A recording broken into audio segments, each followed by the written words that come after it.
नमस्कार, मी कोकणकडनं सुचिता स्वागत करते तुमचं पुन्हा एकदा माझ्या नवीन अशा व्हिडिओमध्ये। आज मी आले माऊली बीच रिसॉर्ट लाडघरमध्ये। तुम्ही बघू शकता पाठीमागे सुंदर असा समुद्र किनारा आहे आणि इथे बघताय तुम्ही सगळ्यात खास अट्रॅक्शन इथलं जे आहे ना ते म्हणजे वेडिंग। कोकणामध्ये तुम्हाला जर तुमचं ड्रीम वेडिंग करायचं आहे तर माऊली बीच रिसॉर्ट सारखा दुसरा कुठलाही ऑप्शन तुमच्याकडे नसणार आहे। हे मी यासाठी बोलते कारण तुम्ही पाठीमागे बघताय खूप सुंदर समुद्र किनारा आहे आणि कोणाला नाही आवडत की असं कोकणामध्ये येऊन ड्रीम वेडिंग करावं। त्यासाठी तुम्हाला इथे सगळ्या गोष्टी मिळणार आहेत, म्हणजे तुम्हाला जागा तर मिळते, मंडप मिळणार आहे, सोबतच स्टेकेशन। आता जिथे मी उभी आहे ना, बाल्कनी व्ह्यू आहे इथला, म्हणजे तुम्हाला दापोलीमध्ये आल्यानंतर असं सुंदर स्टेकेशन करायचं आहे, वेडिंग करायचं आहे, तुमच्यासाठी परफेक्ट जागा आहे। चला आता मी तुम्हाला इथलं स्टेकेशन दाखवणार आहे।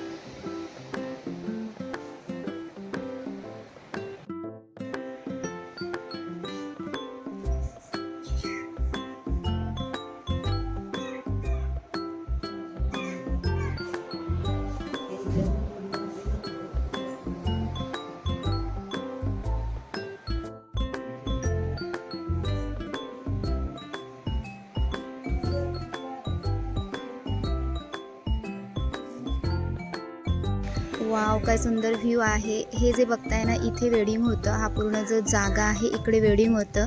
सिटिंग अरेंजमेंट कशी असते ते तुम्हाला मी दाखवेल। आणि हे स्पेशली स्टेकेशन आहे। इथे तुम्ही 50 लोकांची कपॅसिटी आहे, जास्त लोक असतील तर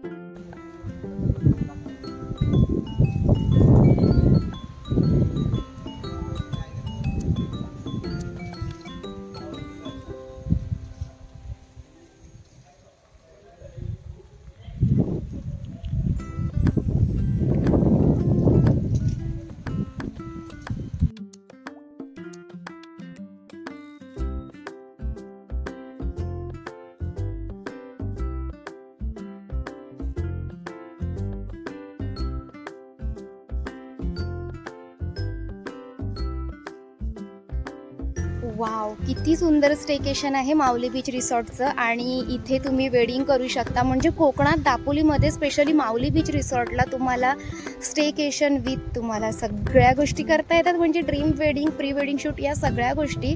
सो कोणाला नाही आवडणार कोकणामध्ये येऊन असं वेडिंग करायला? मला तर खूप जास्त आवडलं, आफ्टरऑल मी कोकणकडने आहे। सो हा व्ह्यू मला अतिशय आवडलेला आहे आणि इथूनच सगळ्या गोष्टी, म्हणजे ह्या स्टेजवरतीच लग्न वगैरे होतं। सो तुम्हालाही असंच तुमचं ड्रीम वेडिंग करायचं असेल तर तुम्हाला डिस्क्रिप्शनमध्ये मी डिटेल्स दिलेला आहे। आणि अजून डिटेल्स जाणून घ्यायचे तर तुम्हाला कोकणकडनं सुचिताच्या व्हॉट्सअपवरती, फेसबुकवरती सगळीकडे तुम्हाला मी रील शेअर करणार आहे। त्यामुळे भरभरून प्रेम द्या आणि ते व्हिजिट करा। प्री वेडिंग शूट किंवा वेडिंग शूट तुम्ही इथे नक्कीच बुक करा। सो भेटूया पुढच्या ब्लॉगमध्ये, तोपर्यंत धन्यवाद, बाय बाय।